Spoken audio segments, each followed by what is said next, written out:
भगवान कहता है मैं तुम्हारा कर्जदार हो जाऊंगा अगर तुमने किसी से अच्छी बात भी की तो, मेरे बनाए हुए किसी व्यक्ति से। मोहतरम नाज़रीन, अखबारुल हिंद मीडिया चैनल पर इस्तकबाल है, खैर मकदम है।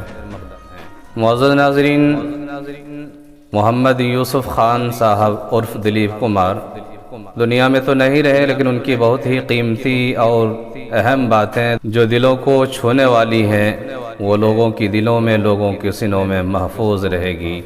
वीडियो मुलाहिज़ा फरमाइए और उनकी कीमती बातें ज़रूर सुनिए। भगवान कहता है मैं तुम्हारा कर्जदार हो जाऊंगा अगर तुमने किसी से अच्छी बात भी की तो, मेरे बनाए हुए किसी व्यक्ति से।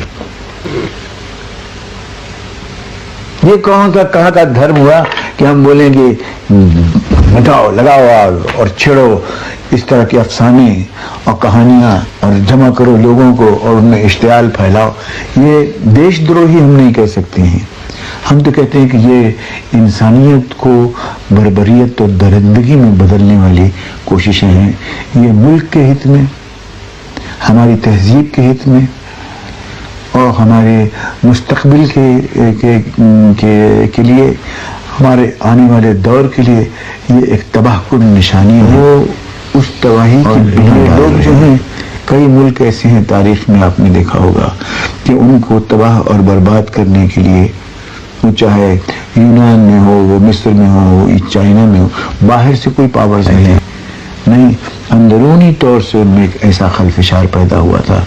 वहाँ के रहने वालों ही ने उसको इस तरह की मूवमेंट्स इंजीनियर की एक उसको तबाह और बर्बाद कर दिया।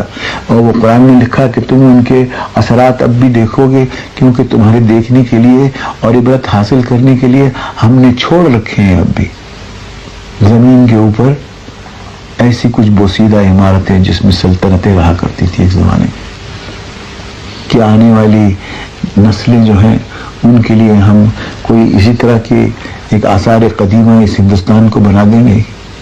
अपने बच्चों को क्या विरसे में देके जाएंगे, ये सोचना चाहिए आपको और हमको सोचना चाहिए। हम चाहते हैं कि उनको एक अच्छा भविष्य देके जाएं, एक खूबसूरत मुस्तकबिल, कुछ कदरें, कुछ नॉलेज इस